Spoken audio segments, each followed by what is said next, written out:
Tower of Black-Eyed Angels. Episode 5. Flip. Current floor, XW. Previously. Andy and Tracy ascended to the floor X, but first had to climb another dark stairway. The stairs turned the opposite direction they had the last time, and Andy fell. Then he felt the brush of the tusk and saw visions of his daughter Abby in an unloving foster home. Kids at school were picking on Abby for her tummy. The creature was rummaging through Andy's memories and showing him things from outside, and Andy found he didn't want it to stop. Maybe the creature could send Abby a message if it knew where she was. But then Tracy came back down the steps with a lighter in hand, and the creature fled. Tracy had to convince Andy to leave the darkness. They climbed the stairs to the next floor, which led to an emerald skyway strung between 4 giant black buildings, including the one they'd come from. In the air floated pink, fleshy people that looked half animal, like the rabbit man they'd come across earlier. One of the buildings had a Polaroid of a hawk stuck between its pink X and the black wall, and it read, 4 paths to ending the creatures you were. The moon nears on all sides within the tower of black-eyed angels, but on which face will its lights shine? Take comfort, creature. This building is for the hawk. The building across is for the bat. The third is for the star-nosed mole. The building where you were birthed is for the elephant.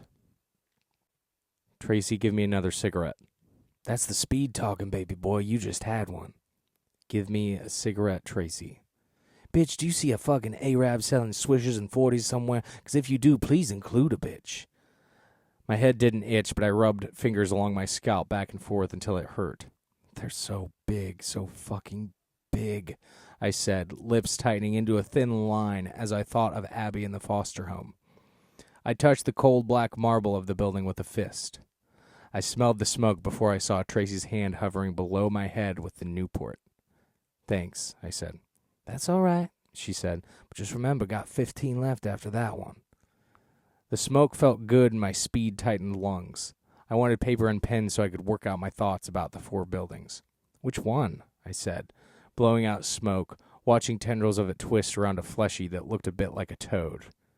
Tracy sat down on the emerald ground. You okay? I said.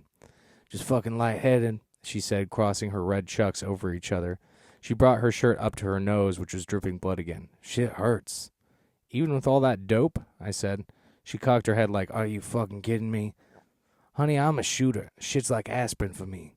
I snorted. Yeah, okay. You think I'm shitting you? I know you are. Your pupils are pin dots. I made a closing monocle with my thumb and forefinger. Tracy clicked her tongue. If the other options are moles or bats, I'm going with the hawk, she said. Elephant's out. Elephant's out.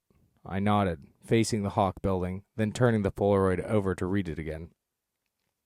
Says this is all one tower, the Tower of Black Angels, but looks like 4. I don't trust those fucking pictures, Tracy said. The pictures are how we found your medicine, I pointed out. Tracy inched to the side of the emerald path and peered over. Nothing. Black. No bottom, I said. Which one you want? Tracy said. Which building? Mm-hmm. I want to know what they mean, I said. Well, no shit, Tracy said. I considered her a moment. Tracy, does a trumpet mean anything to you? The cocksure set of her shoulders fell forward, and she looked at first lost, then pissed, like very pissed. The fuck you just say? Trumpet, I said. It was on one of the Polaroids in your room. Don't mean shit, she said, turning away. Let's flip for it. I threw my hands up. Flip what? For heads or tails, bitch. Right, you have a fucking coin then? She pulled the Newport pack free of its snug home in her pocket. She shook them, and it made too much sound for my comfort. They were dwindling. Heads or tails, she said, pointing to the front and back of the pack. This is fucking ridiculous. She met my eyes. There was something in those emerald irises buried in black mascara, eyes the same color as the path, that told me she meant this flip, meant it true, and that it would be true. That somehow our decision to flip was like a contract, and we would get a 50-50 shot. I held up 3 fingers. The side, she said.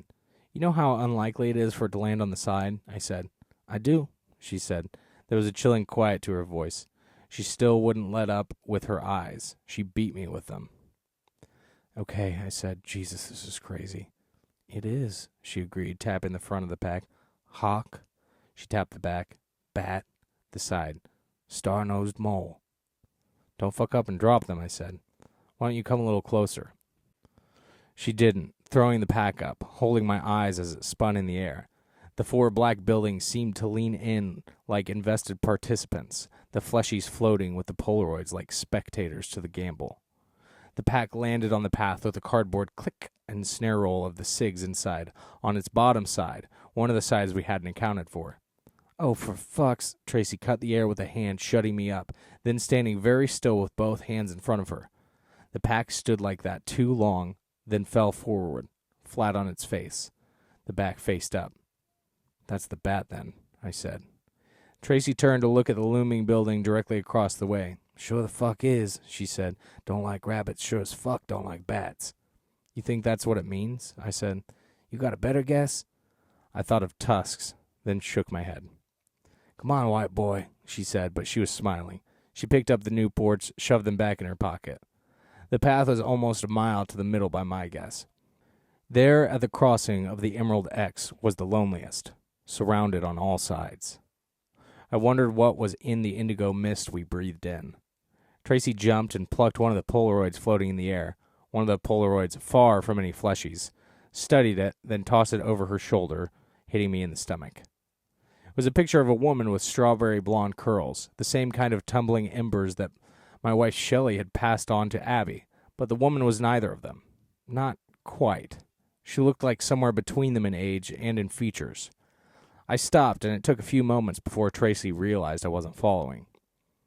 What you stop for? Tracy said. I turned the Polaroid over. There was no writing. Just some bitch, Tracy said, walking back to me. Then she put a hand to her mouth. Oh, shit, you know her? No, I said, tucking the picture into my pocket with the hawk. Sorry, let's go. Tracy raised her eyebrows, shrugged, then turned around. I kind of wished I'd kept that trumpet Polaroid so I could, throw it at her right then. She was cheery for some reason, almost skipping. And was that? Yes, that was humming. What the hell do you have to be so happy about? I said. We were approaching the Bat Building now. She looked over her shoulder, briefly glancing down at my hands. You throw that picture out? What's the picture got to do with anything? I said. Fuck all, she said. I hum. It's a habit. You know, like how you smoke too much and bite the skin on your fingertips. You smoke, I said. Sure do, she said, looking up. But not like you. Here the fuck we are. You ready? I scowled at her as I passed and plucked the Bat Polaroid from the pink W to the right of the entrance. It had the same message as the Hawk Polaroid, only differing in its reference to the positioning of the buildings. Should we have lit cigarettes when we go in? I said. For extra light? Fucking fiend, Tracy said, but she pulled 2 out and lit them, handing me one. She tapped her pinky and thumb together on her cigarette hand, playing with a cornrow's twisted end with the other. If it gets you again, nothing's gonna fucking get me, all right? If it gets you again, Tracy went on, fucking stab it with the cherry, but stay right next to me. I'll hold the lighter in the middle. My mouth suddenly became very dry with one mentholated drag like knives in my throat. How long since I'd had a drink of water? I nodded. We went up. When we made it to a landing, shadow swallowed even flame, and an ever-present buzzing rose to near deafening heights to compete with the putrid of the elephant building. My throat tightened, and it took some tongue-waggling and swallowing to summon a coating of spit for lubrication. Moist and dripping, soft and supple, something brushed my right cheek. Tracy, I said. I reached a hand out to my left and found what I hoped was an arm. I jerked my face away from the wet thing. It's me, she said. Are you touching my cheek? I whispered. It's on me, too, Tracy said. I could hear her flicking the Zippo with no sign of a spark. Let's go back, I said. My breath was hot, quick, and my spit wouldn't come. The wet thing hit my cheek again, and I moved away, shivering. Come on, you cunt, Tracy said, flicking the Zippo with a tch. Tracy, run, I shouted.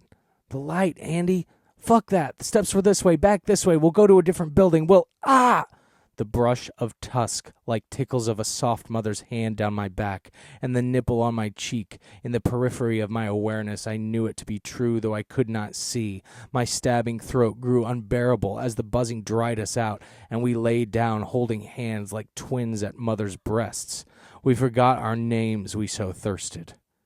And we lay so long, weak in darkness, with images of brushing tusks, and the sandpaper swallows scraping so dry, we eventually drank of the shadow.